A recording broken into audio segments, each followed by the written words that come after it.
Pay attention to this aerial footage from September 2024.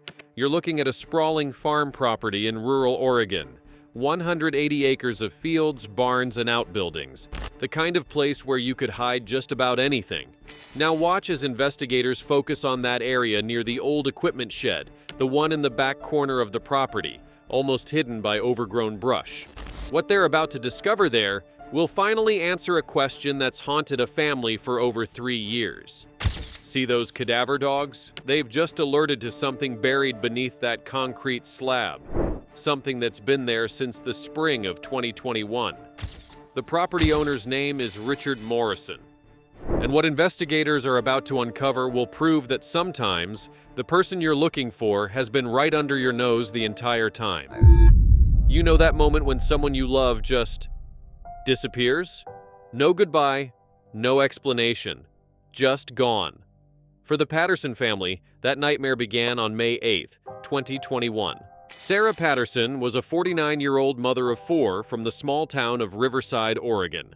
She was the kind of woman everyone in town knew, always volunteering at the kids' school, running the family farm with her husband Richard, keeping everything together. She had her whole life in that little farming community, her children, her home, her routines. So when Sarah vanished without a trace on a quiet Sunday morning, it didn't make any sense. This is the story of a disappearance that tore a family apart, a search that went on for years, and a truth that was hiding in the last place anyone wanted to look. Let me take you back to May 2021, to the Morrison farm in Riverside, Oregon. Richard and Sarah Morrison had been married for 28 years. They'd built their life together on that 180-acre property, raising their 4 kids, working the land, doing everything a farming family does. From the outside, it looked like the American dream. But like a lot of families, the Morrisons had their problems. Money was tight. The farm wasn't as profitable as it used to be. And according to people who knew them, Richard and Sarah had been arguing more than usual. Still, nobody expected what happened on May 8th. That morning started like any other. Sarah got up early, made coffee, and started her Sunday routine. Richard said he'd been working in one of the barns. Their adult children, who no longer lived on the property, were planning to stop by later that afternoon for dinner. But when the kids arrived around 3 p.m., Sarah wasn't there. Her car was in the driveway. Her phone was on the kitchen counter. Her purse was sitting on a chair. But Sarah? Nowhere to be found. At first, Richard told the kids not to worry. Maybe she'd gone for a walk. Maybe she was visiting a neighbor. She'd turn up. But hours passed. Sarah didn't come home, and when her daughter Emma tried calling some of Sarah's friends, nobody had seen or heard from her. That's when Emma called the police. Lenawee County Sheriff's deputies arrived at the Morrison farm that evening. They took a missing persons report and started asking questions. When did Richard last see Sarah? What was she wearing? Had they argued? Was anything missing from the house? Richard's answers were vague. He said he'd last seen Sarah around 9 a.m., but he'd been busy with farm work all day. He wasn't sure exactly when she'd left or where she might have gone. No, they hadn't argued. Everything was fine, but everything wasn't fine, and the kids knew it. Emma and her siblings told police that their parents' marriage had been rocky for years. There had been talk of divorce. Their mom had been unhappy, and in recent weeks, Sarah had confided in Emma that she was scared, though she wouldn't say exactly why. Deputies searched the farmhouse that night. They walked the property with flashlights, calling Sarah's name. They checked the barns, the equipment sheds, the fields. Nothing. Over the next few days, the search expanded. Volunteers from town came to help comb through the woods surrounding the Morrison property. Search and rescue teams brought in dogs. Helicopters flew overhead with thermal imaging cameras. But it was like Sarah Patterson had simply vanished into thin air. Police started treating it as a potential foul play case pretty quickly. The fact that Sarah left behind her phone, her car, her wallet, that wasn't normal. People don't just walk away from their entire life without taking anything. And then there was Richard. Investigators noticed he wasn't acting like most spouses would when their partner goes missing. He wasn't out searching. He wasn't making tearful pleas on the news. He wasn't posting flyers or organizing search parties. He mostly just stayed on the farm and went about his business. When detectives pressed him for details, his story started changing. First, he said he'd seen Sarah at 9 a.m. Then he said maybe it was earlier. He said she'd been in a good mood. Then he said she'd seemed upset. He couldn't remember what she'd been wearing. He couldn't remember what they'd talked about. Red flags were popping up everywhere. Police executed a search warrant on the Morrison property about a week after Sarah disappeared. They brought in forensic teams, cadaver dogs, ground-penetrating radar, everything. They took Richard's truck to examine it for evidence. They collected DNA samples. They photographed every inch of that farm. And they found nothing conclusive. No body, no blood, no smoking gun. But what they did find was interesting. There was evidence that someone had recently poured fresh concrete in one of the equipment sheds. Richard claimed he'd been doing some repairs, fixing a cracked floor. He said he'd done it a few days before Sarah disappeared. But Sarah's kids didn't remember any concrete work being done, and when investigators looked closer, the concrete didn't look like a repair. It looked like someone had covered something up. Unfortunately, without more evidence, police couldn't just start jackhammering into Richard Morrison's property. They needed probable cause. They needed proof. So Sarah's case went cold. The searches eventually stopped. The news coverage died down, and the Patterson family was left with nothing but questions and a horrible, gnawing suspicion about what had really happened to their mother. For 3 years, Sarah Patterson's disappearance haunted Riverside, Oregon. Her face was on missing person posters all over town. Her family held vigils every year on the anniversary of her disappearance. Emma Patterson became a fierce advocate for her mother, constantly pushing police to keep investigating, to not give up. And Richard Morrison? He went on living his life on that farm. He told people that Sarah had probably just run off, that she'd been unhappy and wanted a fresh start somewhere else.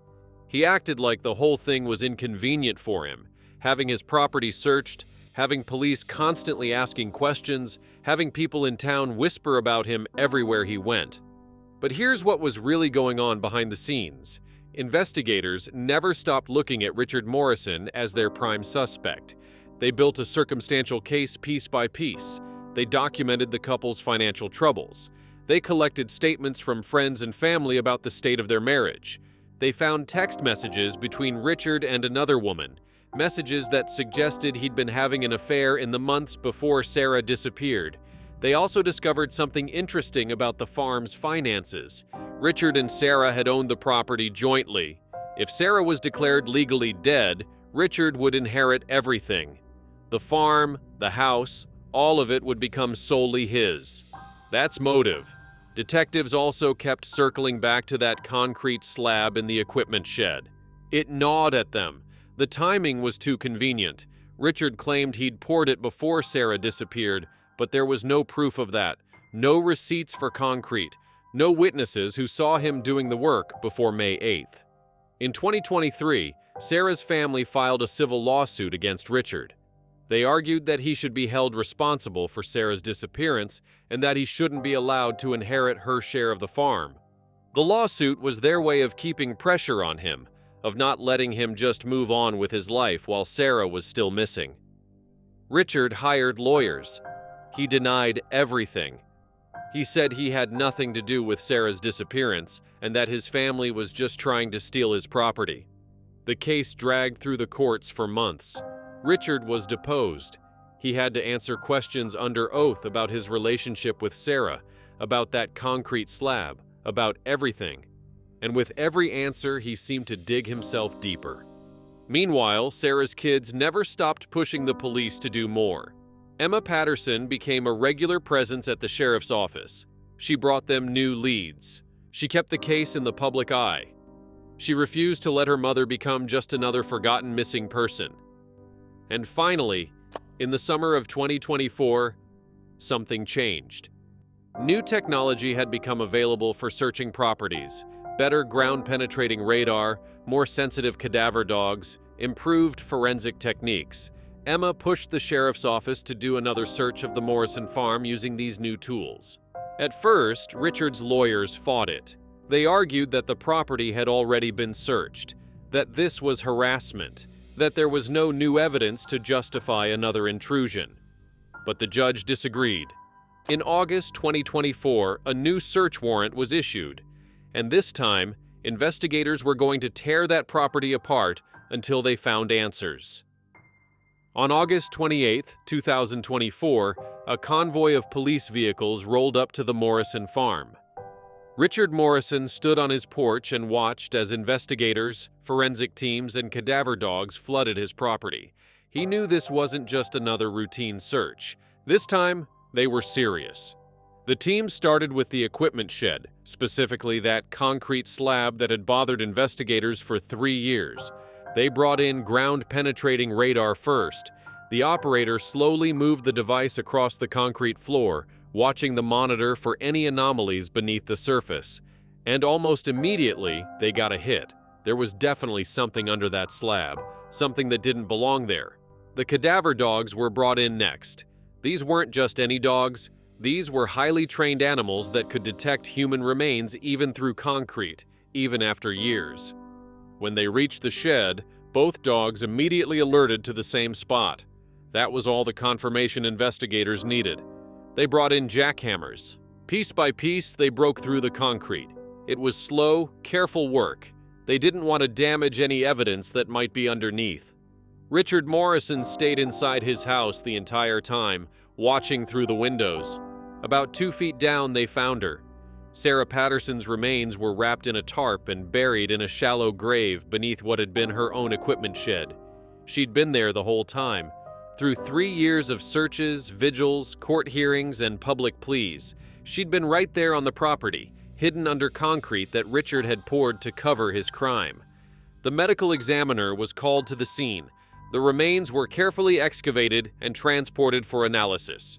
And within days, dental records confirmed what everyone already knew. They'd found Sarah. The cause of death was determined to be blunt force trauma to the head. Sarah had been killed violently, likely during an altercation. The medical examiner estimated she'd been dead since May 2021, consistent with when she disappeared.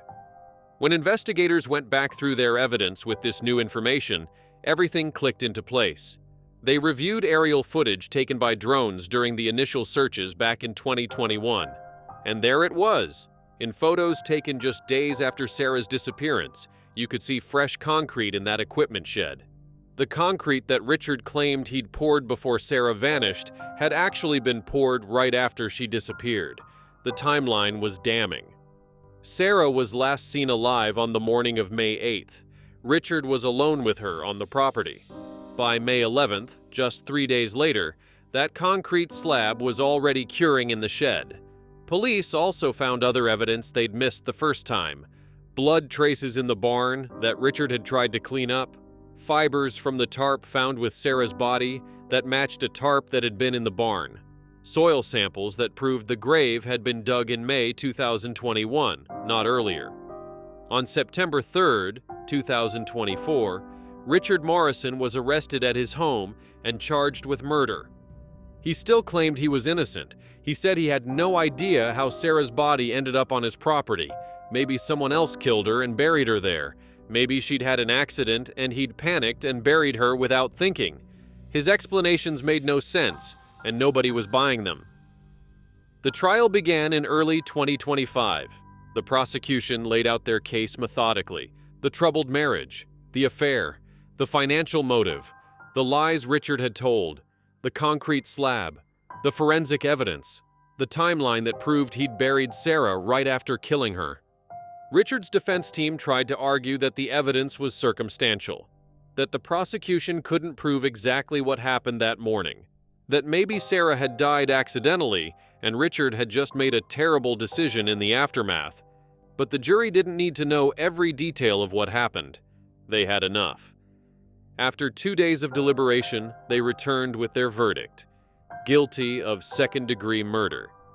The conviction of Richard Morrison brought some measure of closure to Sarah Patterson's family, but it could never truly heal the wound left by her loss. Emma Patterson and her siblings finally got to lay their mother to rest properly. They held a funeral service that hundreds of people attended, all the people who'd loved Sarah, who'd searched for her, who'd never given up hope of finding her. In her victim impact statement at Richard's sentencing, Emma talked about the 3 years of not knowing. The torture of wondering if her mother was out there somewhere, alive but unable to come home. The betrayal of realizing that her own father had killed her mother and hidden her body on the property where they'd all grown up. "He took everything from us," Emma said through tears.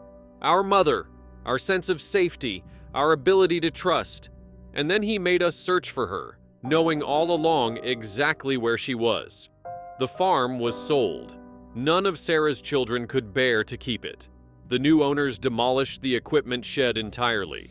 Sarah's case highlighted how difficult it can be to find missing persons, especially when they're hidden on private property.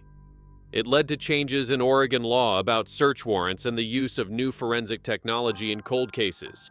Richard Morrison was convicted on the following charges: second-degree murder, abuse of a corpse, and tampering with physical evidence. He was sentenced to life in prison with the possibility of parole after 35 years, plus an additional 10 years on the remaining charges.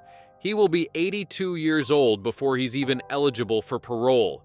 Some families never get answers about what happened to their missing loved ones. The Patterson family at least got that, even though the answer was the one they'd feared most all along. Sarah Patterson was a devoted mother, a hard worker, and a woman who deserved so much better than what happened to her. She deserved to watch her grandchildren grow up. She deserved to live the rest of her life in peace. Instead, she became another statistic. Another woman killed by someone who was supposed to love her. Her children want everyone to remember her not for how she died, but for how she lived, with kindness, strength, and an unshakable love for her family. Rest in peace, Sarah Patterson. Your family never stopped fighting for you.